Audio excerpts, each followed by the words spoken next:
Hey, thank you, folks. We're going to be doing our fourth panel, I guess, for the day. So this panel is going to be about um, yeah, using ZK for civil resistance solutions. And we have three great panelists here. We have Aetos from ZKPass, Alexander from Polygon ID, and Victor from Manta. So thank you, folks, for coming in. Maybe we'll use the first 20 seconds each, an introduction of yourself and probably share the project that you're working on. And we'll just go from there. Victor, you want to start? Hi everyone, I'm Victor from Manta Network. Manta is basically a ZK application layer 2. We are really modular. On the application level, we have universal circuit to make developers no need to learn ZK to build something with ZK for the new applications. And on the infra side, we are the first layer 2 transition from OP stack to ZK EVMs through Polygon CDK. And also, we are the only EVM using Celestia SDA. So, pleasure to be here. Hi, I'm Oleksandr from Polygon ID, and I'm technical lead there, responsible for the protocol, zero knowledge stuff, and all these two things. ZK. Hi, this is Aetos here from ZKPass. I'm the product manager at ZKPass. We're essentially like Reclaim.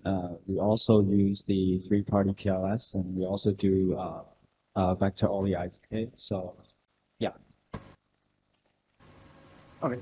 Oh, sorry. Oh, okay. Sorry. I have a mic. So, maybe we'll start with you, Edos. Why do we need ZK in the identity space? We in the Web2 world, we've been using OAuth or SSI and stuff like that. Like, why do we need these ZK-based solutions in Web3? What's that intuition and based on what you're building? Yeah, so I think the value of ZK really lies in the demand for users, the increasing demand for users to actually value their own data privacy. So,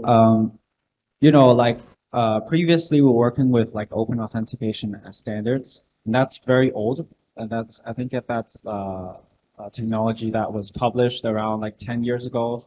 So at that time, there was not really a concept of like owning your own data. So these sort of initiatives aren't really valued back then.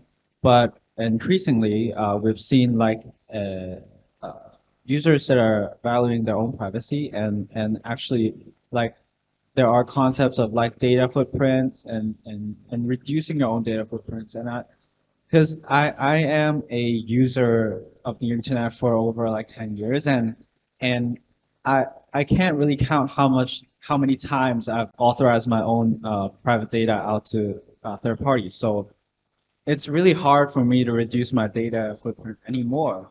And I guess that's the problem with a lot of like other different applications as well. For example, like if you're working with imagine if you get a new email inbox and you keep authorizing your email address to a lot of different projects or different platforms, and they put you in an email list, and they sell that email list to different sort of platforms, and they bombard you with like emails every so often, and now your email inbox is stuffed. And with ZK technology, you can actually eliminate that because you're not sharing your email address anymore, and when you're giving out access tokens. I guess that really, So largely around user privacy that needs to be preserved. yeah. But Alexander, do you have a view on it? Yeah, in general, ZK is used for like two big reasons. One is scalability. It's to prove that you have performed computation. It could be very large computation, but you prove it with just very small proof that it's easy to verify, and everyone will be sure that you have performed that complex computation. And second one is for privacy. We're using ZK for both. We are proving that user has credential issued by a correct trusted issuer, and a user can prove that some statements are true. Let's say he can prove that his age is over 18, or that country of residence is not in blacklist, and so on, based on the credentials that were issued by the issuer. Yeah, and that he's also controlling public key, and credential is not revoked, and so on. So it's like this. And compared to regular authentication protocols, ZK is able to provide this, first of all, privacy, where you are not sharing your email or that what is exact amount of money on your account. Yeah, instead you're sharing proofs that you have more than needed threshold to access this data or to get something from the service. And also ZK is able to hide your identifiers between applications. You can have different identifiers, and so these applications wouldn't be able to track your interactions between these applications.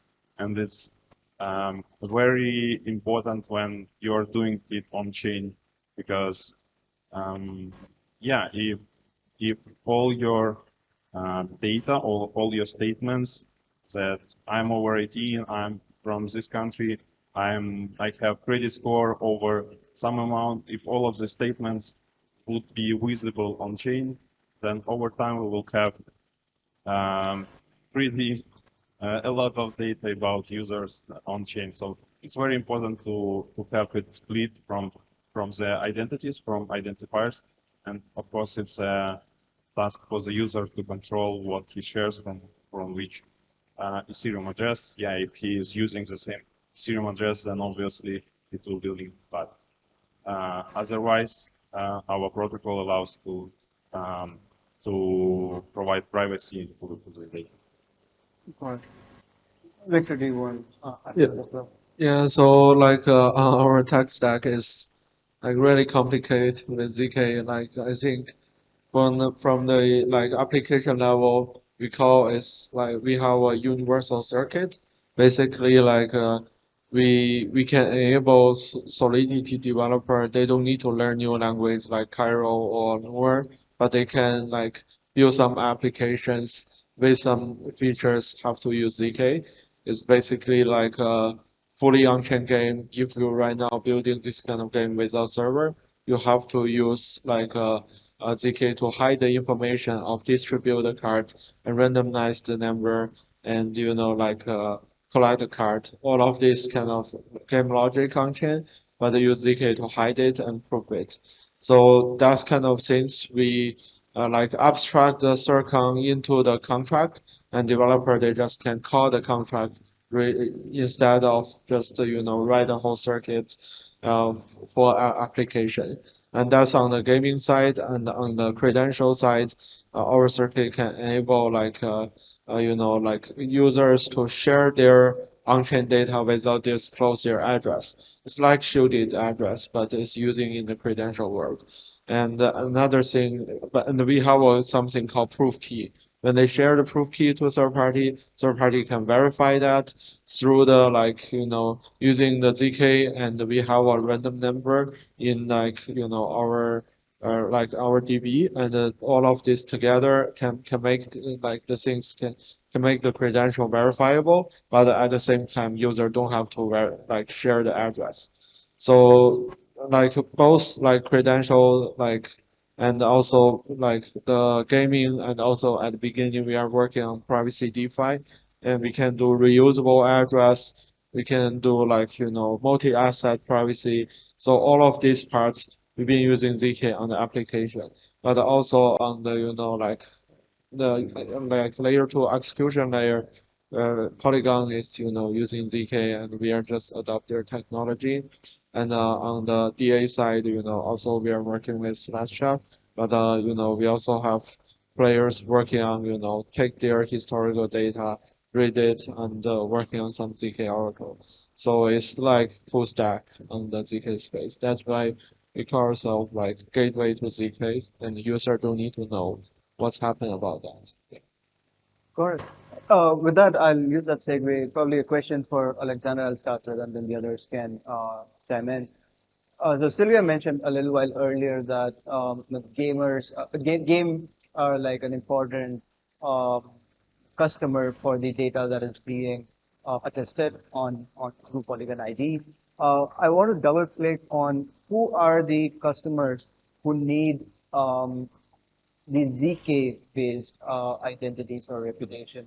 Uh, like in the previous conversation we just had, we were talking about privacy being important for the end user, but why is ZK also important for the customers who are utilizing this?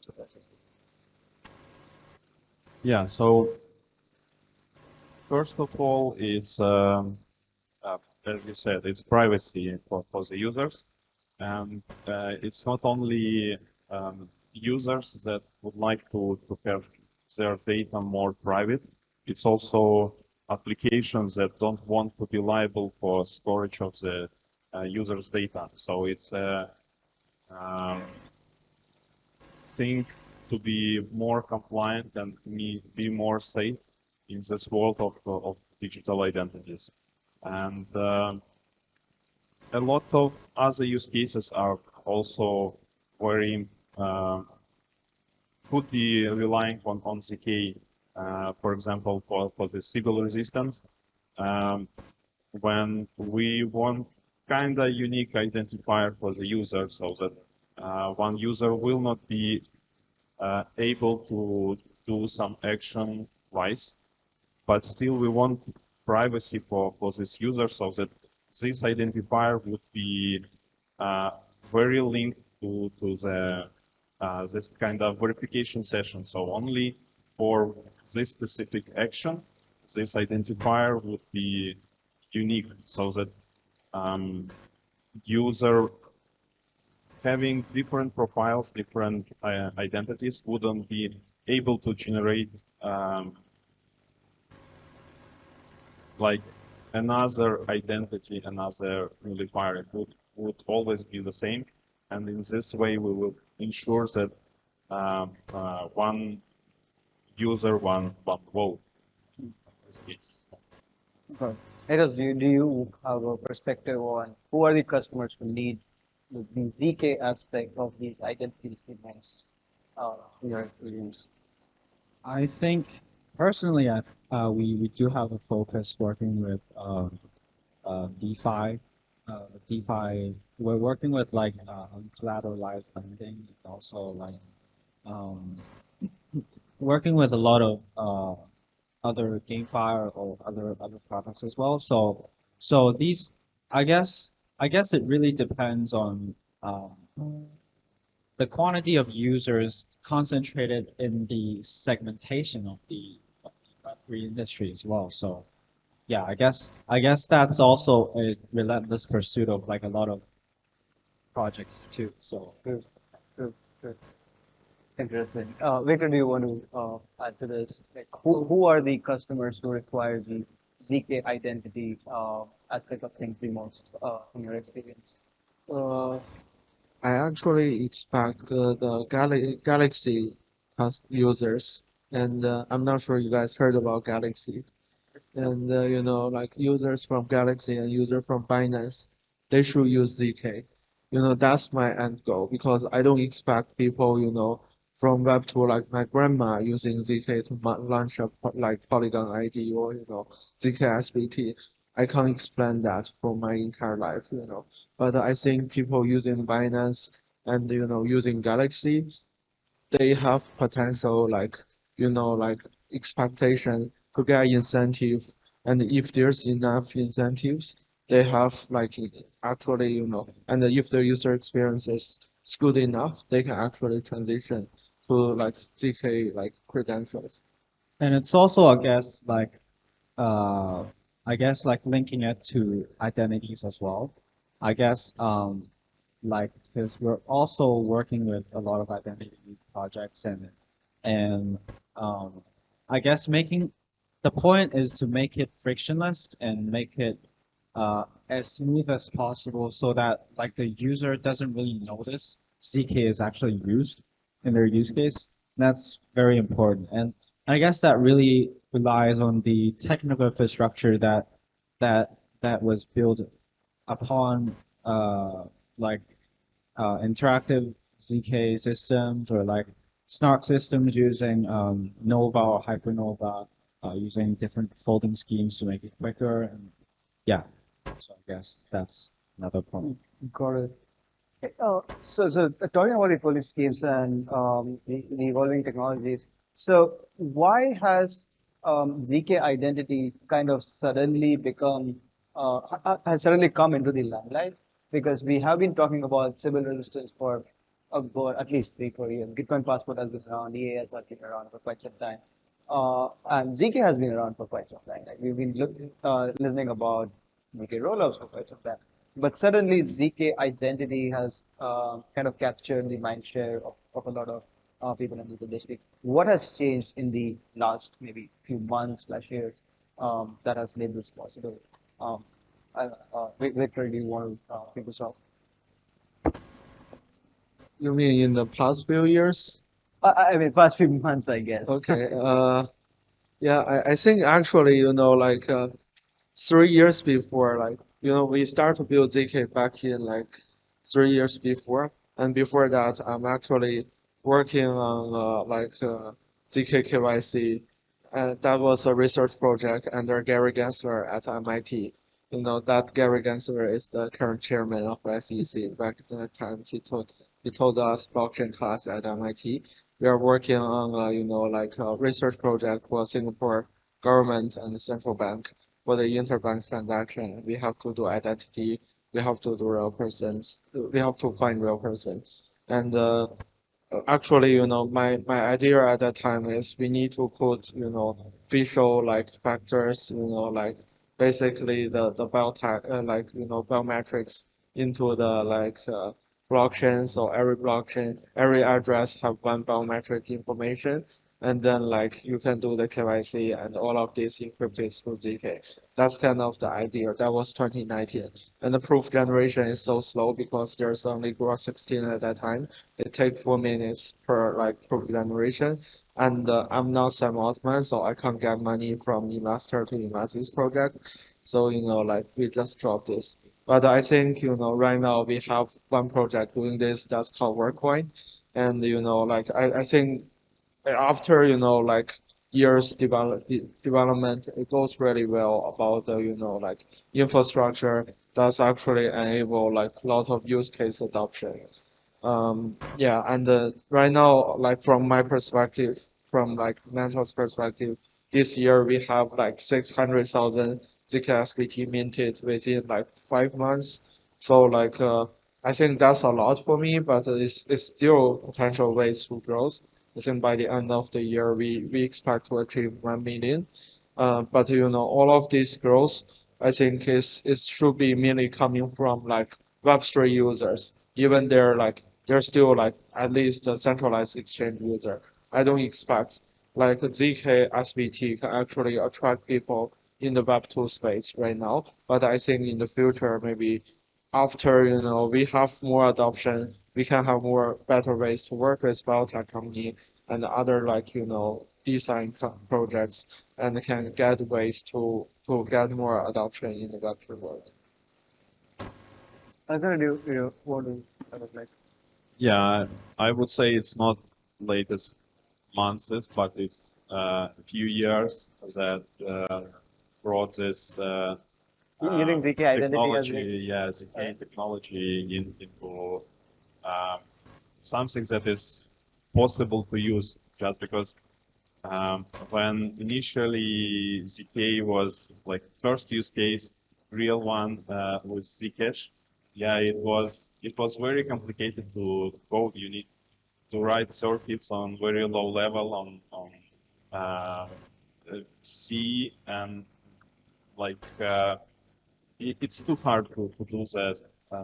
Was back at that time, and what we were doing as a Polygon ID, and even before, our co-founder Jordi Bellina, he created a Circom language. It's a language to write circuits and compile them, and also created a lot of tooling to generate proofs, namely snark.js, rapid snark. Then he co-invented, created elliptic curve that is ZK friendly, called Baby Jab Jab, and a lot of smaller things that move this in the right direction, and suddenly we have a lot of tools, a lot of crypto primitives, a lot of community knowledge already shared, and then it's much more easier to build something that you can do in with regular people, with good developers, of course, but you need to invest not years in building it, but maybe a few months, and you can build a circuit, and then yeah,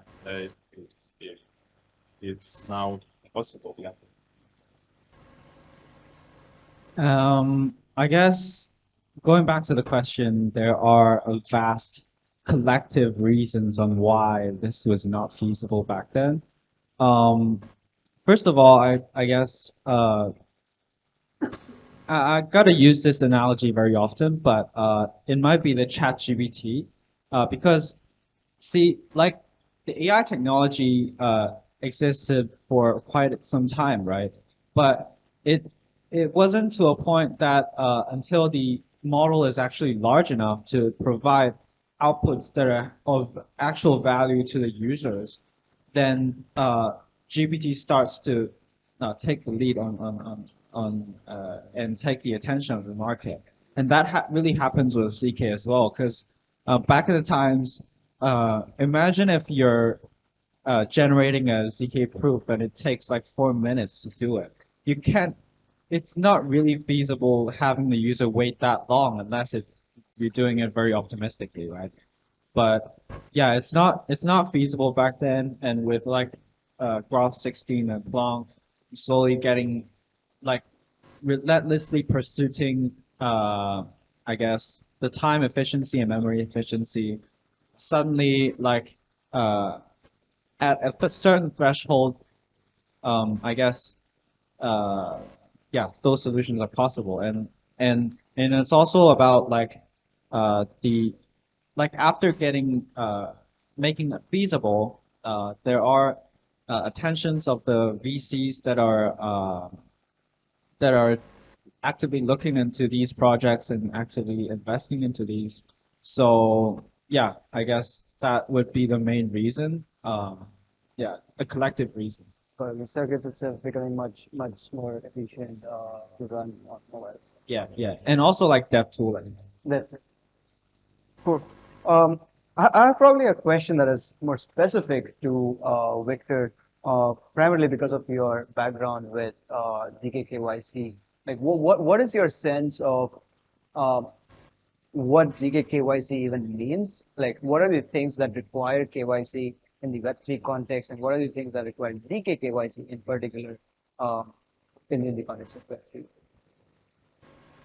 Yeah, so I think, like, it sounds fancy, that's the most important value, just kidding. But I think, like, the main idea about ZK KYC is hiding information. KYC is, provide the information to know some information, right? But actually not all the information you need to know, you need to share. So the ZK KYC is, like, it's just, hide the information. We call privacy in outside the States. We call hiding information within US because, what's happened right now. And, but, like, I think the reason we do ZK is like is in most of the case is makes sense because right now suppose if you went to a bar in like US and then like you have to show your ID to prove you are more than 21, right? But basically you give a lot of information about your name, your address, everything, you're male or female, but everything, all of this is not important. You just need to show you're more than 21, right? But that's kind of a really good use case. You can just prove you are more than 21 without disclose other information. But that is the point of ZK. Also, it's the same for us doing the ZK SVT, like Polygon is doing the same. It's just like not disclose your on-chain information, your off-chain information, but still you can let third party verify your information. Got it. Got it. Did you have? Yeah, I would like to add that, yeah, different projects name ZK different things. And one is you can just pass KYC through a centralized service. It would be just like ZK part would be for hiding your personal data when you need to access something. But another ZK what is now becoming possible is you can prove without revealing your data to any centralized issuer or centralized party that you have valid digitally signed document. Let's say it would be your biometric identity card, passport, or Aadhaar, whatever. And you can generate zero knowledge proof on your own device and then present the proof to what we have right now, a feature called on-chain issuer. So you can prove to this on-chain issuers that you have created yourself valid credential, and then you can use it as a regular credential you would receive from centralized issuer. And yeah, it's you kind of end up with a credential. It's verifiable that it's correct, but data never leaves your device. Got it. Yeah, and I guess the $1 million question is that, because hiding data of yourself from businesses aren't really the of interest of the business, because you're not showing them enough information, whereas previously you might just show them the whole document. Now you're showing them a proof. It's also a matter of fact of like, how do you make businesses advocate for user privacy in their sense? That's gonna be tough. Yeah, it is, and it's a collective. I guess it's a collective uh, initiative that every user have to like really strictly adhere to before this actually becomes an industry norm. Got it. The last question for this panel is where are you putting in your efforts or your research, your product development right now? Maybe Aetos, you want to kick this off? What are the open questions? Yeah, so I guess just now the one I said would be one of the open questions, but also we're working pretty hard to also incorporate like off-chain, like traditional companies as well. Like for example, we're working with the Bermuda government on the insurance companies to like automate their insurance claims, whatever. But yeah, that will be also one, and also we're uh, working with a lot of like DeFi companies. Uh, yeah, and also making sure that we're expanding the capabilities of our own protocol as well, so that to make sure that we can incorporate all sorts of projects that are possible. Yeah, and I guess that would be uh, yeah the current stage. that we're currently working. Yeah, we are constantly working at research, and we try to improve what we have right now from the tooling side, from the technology protocols that we use, that we build, and we are improving our issuer node, we are improving our verifier SDKs, our mobile wallet, and of course, for all of them, we try to deliver the best user experience, and without losing this privacy and so on. And with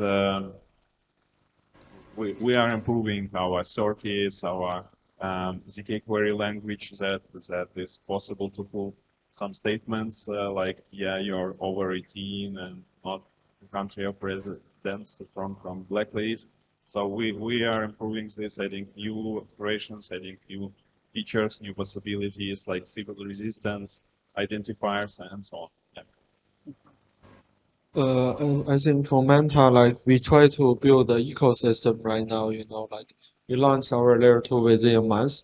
I mean, like before July, we just focused on ZKSVT. We did all the growth, but after we have a lot of ZKSVT, we find we still need a lot of more use cases to make people really use it. So we start to build our layer 2, and layer 2 recently launched for a month. And right now, there's a whole ecosystem within the layer 2, like in DeFi, SocialFi, like derivative, like gaming, everything.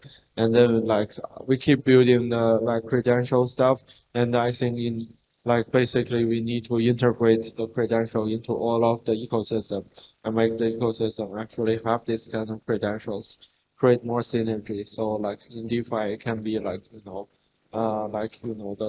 under collateral like lending protocol, and combined with RWA and all of these kind of things. And on the social file, it can be verified like asset without disclosed address, and they can use in the like Web3 social app, matching app, dating app even.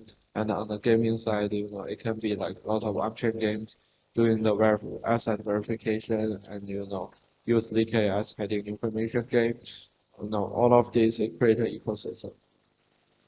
Cool, thank you. Maybe we could take one question. We're a little over time, but take one question.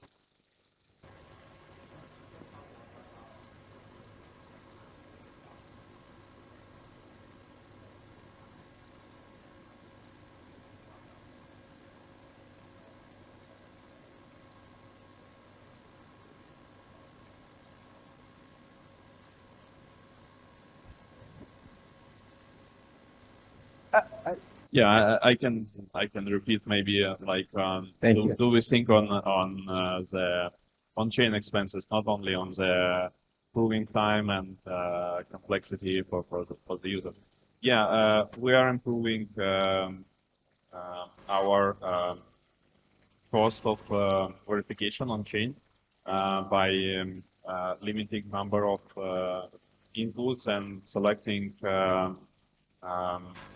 protocols, zero knowledge protocols that are cheaper to verify, and because some of them are very expensive, and you generate two more quickly, and it's like we need always to balance, because there are cheaper protocols like FFlong that is used by ZKVM, for example, Polygon ZKVM, which is much cheaper to verify on chain, but it takes 10 times more time to generate the proof. So it's right now it's not feasible to use it, but our guys at ZKVM are constantly improving things, and yeah, maybe at some point in time it will be wearable, and then maybe we will switch to it. Thank you. Cool. Thanks, guys. Thank you for joining the panel. And all your insights. Thanks so much. Cool. Thanks, man. Thanks so much.